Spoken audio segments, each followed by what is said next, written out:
I would be remiss if I didn't ask you specifically about Michigan, because that state has really suffered and has been very much at the center of things, both in terms of the pandemic and in terms of questions about unfair treatment of African Americans there. So what did you learn during your time there, witnessing so much up close and personal, including white people armed going to the state capitol to protest? I'm interested in your comments on that as well. Listen, it was amazing. So you're absolutely correct. We were seeing protests happening almost simultaneously, some relating to COVID and some relating to the Black Lives Matter movement and the response to George Floyd's death. So there's a few things that I would say there. One is that with COVID, what we saw is the community spread of COVID.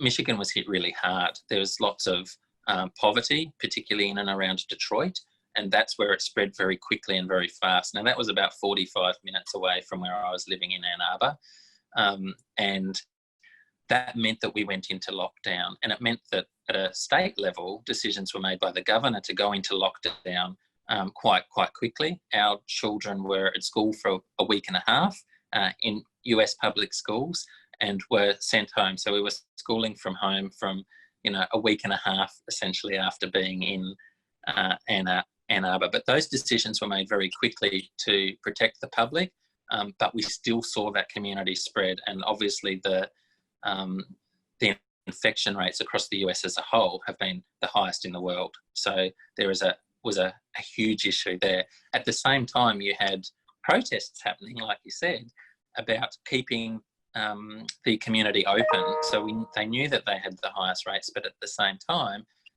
there was a desire to keep the economy going, that it was a breach of human rights, a breach of the conventions in the US to shut down society in the way that it was. So there was protesting going on with the governor in Lansing, not far from Ann Arbor. So we were watching that mainly on television or through social media, as we were watching things happening back home in terms of the communication around COVID. So it was a really interesting time to be in Michigan, to see that happening. But at the same time, we felt extremely protected and well supported within the Ann Arbor community and within the University of Michigan context.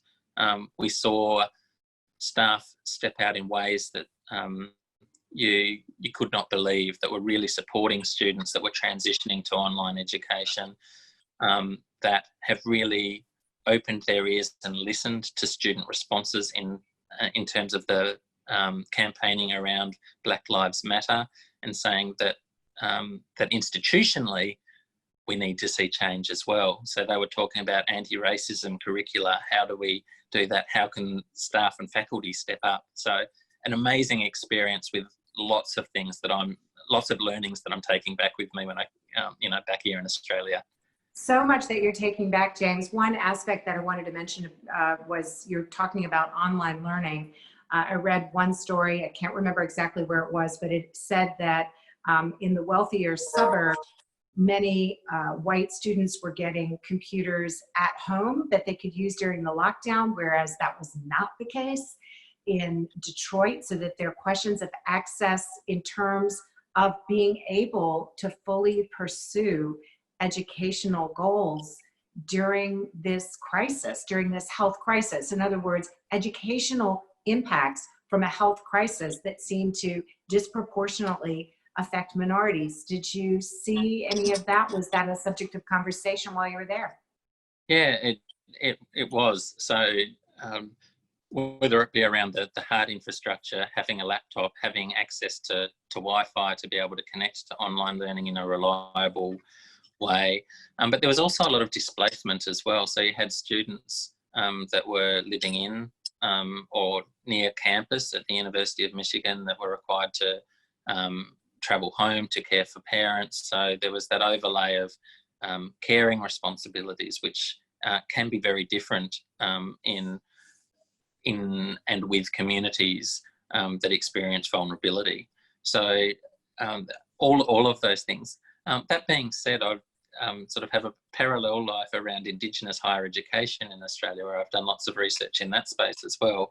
And certainly those same things have been noted within the Australian context, that some of those, the access to hardware, to laptops and so forth, that expectations around having Wi-Fi at home and what that looks like, and notions of sharing some of those resources with family members as well when you're all locked down together, and what that looks like. So there are certainly multiple layers of inequities within the education system as well. What I did see, at least within the Ann Arbor context in Michigan, was that the schools went out of their way to provide students with that technology where possible. The schools continue with their food security programs, so where they knew that students were going to be missing out on food that they would normally get at school.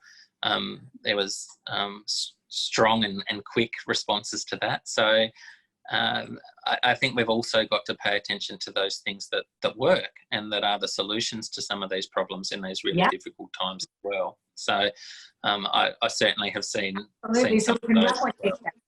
Yeah, so we can replicate them for sure. As you come back to Australia, I would imagine, given such a full-on Fulbright experience, you already had the things that you wanted to bring back. What's your to-do list look like, James? Oh, wow. It's way longer than when I left, that's for sure. It's provided space to be able to think, to grow ideas, and I'm really looking forward to continuing the relationships with colleagues at Vanderbilt University, University of Michigan, and a lot of those people I've spoken to with an interest in boys and young men of colour across the states. There's so much impressive work happening, whether that be at a grassroots level, whether it be nationally, and I'm really keen to stay connected. So we've got one project that we've pulled together while I've been away, which is a book proposal to actually write a book around health promotion with boys and young men of colour.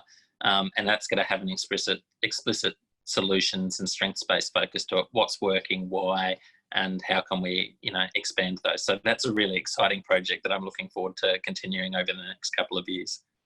Exciting and timely. And we should point out for Australians, although many know, that you went to one university in the South and one university in the North. Did you see differences, or was that helpful to be able to be in both places? Absolutely. And I think starting off in the South was really useful for me in getting a much deeper perspective around American history. When I was in Nashville, I had the opportunity to travel down to Memphis for the weekend, and that was a life-changing experience. I got to visit the National Civil Rights Museum with my family, and again, a lot of the learnings there beautifully linked to the work that I was doing around health and social inequities and what's going on at the moment. But that gave me a really strong foundation, I think, in recent American history and the civil rights movement and so forth. And it's really pushed a button in me to learn more. I'm really interested to learn more what can be done, how can we continue to move forward in that journey to make sure that we've got a more just and fair society. As we close, we have reached you in a hotel room in Brisbane in quarantine, a very strict quarantine. How does your experience with the way Australia has handled this pandemic compare to the way the United States has handled this pandemic, as somebody who is a professional in the health field? I think what I noticed within Australia is that there was some quite that there was quick and decisive decision making. There were people that were making decisions in the best interests of the Australian public. So we saw border closures quite quickly. We saw flights in and out of Australia cancel, and that really contained the COVID situation in Australia quite quickly. And certainly in the Northern Territory where I'm from, those border closures were critical to be able to to be able to protect some of the most vulnerable Aboriginal and Torres Strait Islander communities in Australia. So, you know, the rates were kept low here overall, but that was because decisions were made to be able to protect the public in the best ways possible. I'm not saying that everything was done as best as it could have been. Certainly some of the communication early on could have been improved, at least what I was seeing from the US in terms of what was happening in Australia. But it was fascinating to watch two countries respond in slightly different ways and with very different outcomes in terms of COVID-19. So I really respect the hard decisions that have been made, and I know it hasn't been easy for many people, and that it's really impacted the economy in ways that will take a long time to recover from. But at the end of the day, to protect humanity, that's what was required. And I feel really privileged to work in a public health community where we've got people that have those skills and expertise to be able to guide the decision making to protect society in that way. So it's been a hard road. We'll start to see things ease hopefully over the coming months. But I'm hoping that everybody within the Australian society understands that those decisions have had to be made to protect people, and that hopefully we come out the other side of that better for it. As someone who has spent time in both places during this unbelievable time in our collective world history, what are lessons that the US could learn from Australia going forward? You know, I think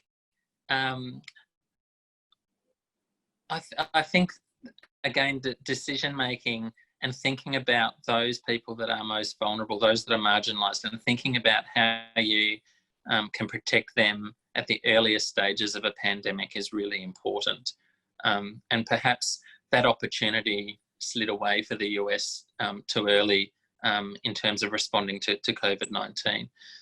Uniting, I think, as a global community is really important, and the US has responded to the World Health Organization in a way that no or not many other countries have, and apportioning blame at these particular points in time isn't a useful thing to do. We all need to group together to try and solve this global issue with global leadership. And so I think looking to those pockets, not just between the US and Australia, but looking at those pockets of leadership globally. New Zealand did a spectacular job in containing COVID-19 as well, again with decisive action that was informed by public health responses. So turning to those people with expertise to be able to make the right decisions is really important. So I think that's something that the US could learn from. In fact, many countries can learn from in looking at that. Professor Smith, it's been fascinating to have the opportunity to talk to you. We eagerly await your book and look forward to learning more as you go forward in your research to help young men of color and, of course, against the backdrop of this pandemic and fights worldwide for racial justice. Thank you so much for joining us. Not a problem. Thank you very much.